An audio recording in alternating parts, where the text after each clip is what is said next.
Mummy, तुम्हारी बेवजह दखल अंदाजी से मेरा घर बिखर जाएगा।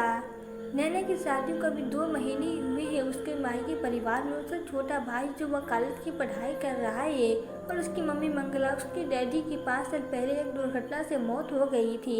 तब से मंगला अकेले ही दोनों बच्चों की परवरिश कर रही है। आर्थिक रूप से कठिनाई नहीं आई क्योंकि उनका बड़ा शोरूम था रेडीमेड कपड़ों का। मंगला ने उसे किराए पर चढ़ा दिया, जिससे अच्छी खासी रकम हर महीने मिल जाती है और परिवार के कार्य आराम से चल रही है। नैना के स्नातक होते ही उसकी मम्मी उसके विवाह के बारे में सोचने लगी और अच्छे लड़के की तलाश में लग गई। उसकी मौसेरी बहन ने अमित का रिश्ता सुझाया, जिसे मंगला ने भी पसंद कर लिया और नैना अमित ने भी एक दूसरे को पसंद कर लिया। एक शुभ मुहूर्त देखकर दोनों की शादी संपन्न हो गई। ससुराल में अमित अकेला बेटा था। एक बड़ी बहन थी जिसकी शादी हुए 5 साल हो चुके थे और वो परिवार से ही परदेश में बस गई थी। नैना की शादी के कुछ दिन बाद ही उसकी मम्मी मंगला का फ़ोन आया। बेटा कैसी हो, सब ठीक है ना? कोई परेशानी तो नहीं ससुराल में? नहीं मम्मी, मैं बिल्कुल ठीक हूँ और यहाँ सभी बहुत अच्छे हैं, आप मेरी चिंता न करो। नैना ने खुशी से चहक रही थी। 2-3 दिन बाद फिर मंगला जी का फ़ोन आया। नैना बेटी कैसी हो, क्या कर रही हो? किचन में हो? किचन में ज़्यादा घुसने की ज़रूरत नहीं, सारी जिम्मेदारी अपने ऊपर मत ले लेना, नहीं तो बेवकूफ़ बन जाओगे। अपने हिसाब से एक सीमा में ही काम करना। मम्मी, किचन में जितना ज़रूरी काम है वो तो करना ही पड़ेगा ना, सिर्फ अपने लिए खाना ही तो बनाना होता है, बाकी सब कामों के लिए बाइयाँ लगी हुई हैं। खाना बनाने में भी सासू जी पूरी मदद करती है, सब्जी काट देती है, आटा गूंद देती है, बस मैंने तो छौंक लगाना है या दाल को तड़का लगाना और चपाती बनानी होती है। तो कौन सा बड़ा काम हो गया, अब क्यों चिंता कर रही हो? मेरी बेटी, माँ हूँ तेरी, चिंता मैं न करूँगी तो कौन करेगा? मेरी बेटी को अगर ज़रा भी कुछ परेशानी या समस्या आती है तो उसका समाधान तो मुझे ही करना पड़ेगा ना, और शुरू से इस बात का ध्यान रखा जाए तो ठीक रहता है, वरना बाद में परिस्थिति सीमा से बाहर हो जाती है। तेरी सास किसी बारे में रोक टोक तो नहीं करती ना, और किसी तरह का कोई प्रतिबंध तो नहीं लगाती ना?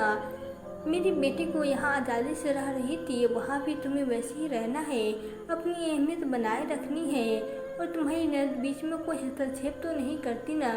चाहे बाहर रहती है लेकिन कई बार ननद बाहर से भी अपने हाथ में मायके की मकान लेकर बैठी रहती है और झगड़े करवाती रहती है। अगर ऐसा कुछ हुआ तो शुरू से ही रोक देना। मम्मी, आप यहाँ क्यों उल्टी सीधी बातें सोचती रहती हो? मेरी ननद भी बहुत अच्छी है, सासू माँ तो और भी ज़्यादा अच्छी है, अपनी बेटी जैसी मुझे रखती है, किसी बात की कोई रोक टोक नहीं, पूरा सहयोग देती है।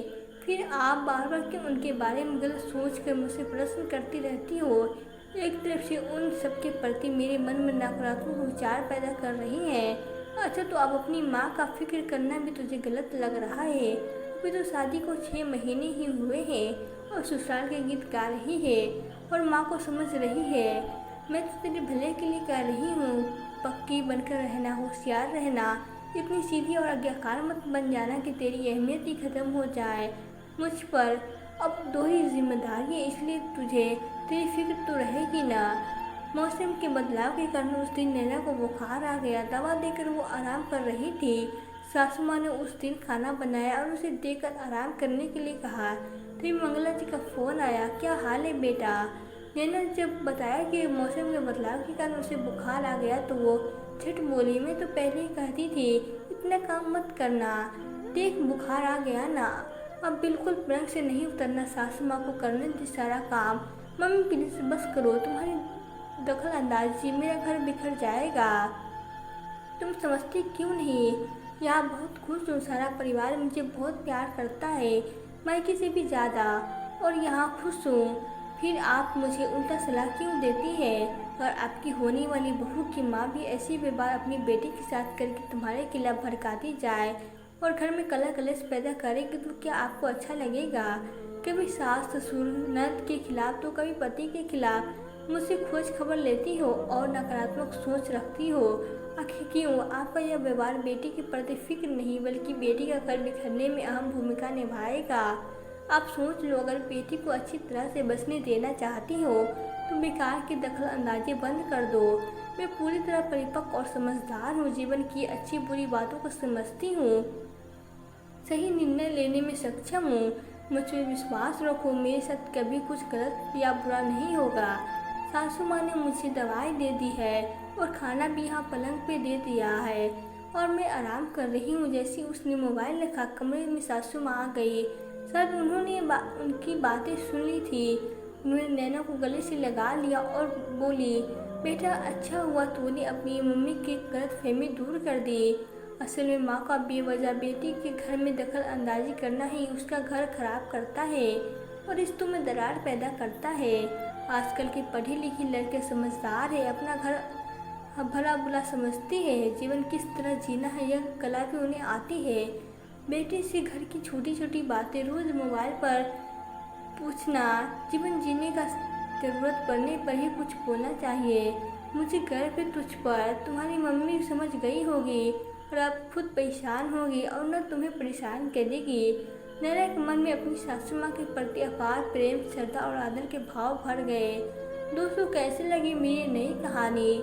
आजकल यह एक आम बात हो गई है। शादी के बाद माँ बेटी रोज ही मोबाइल पर बातें करती हैं और घर की सारी बातें जब माँ को पता लगती है तो उसकी दखलंदाजी शुरू हो जाती है, जिससे घर बिखर जाते हैं। और मैंने भी बताने की कोशिश की है कि आजकल लड़के समझदार हैं, पढ़े लिखे हैं, उन्हें उसके घर में दखल अंदाजी करने का प्रयास न करें। तो दोस्तों, आपको ये कहानी कैसी लगी? अगर कहानी अच्छी लगी हो तो वीडियो को लाइक कर दे और प्लीज़ चैनल को सब्सक्राइब कर दे। Thank you.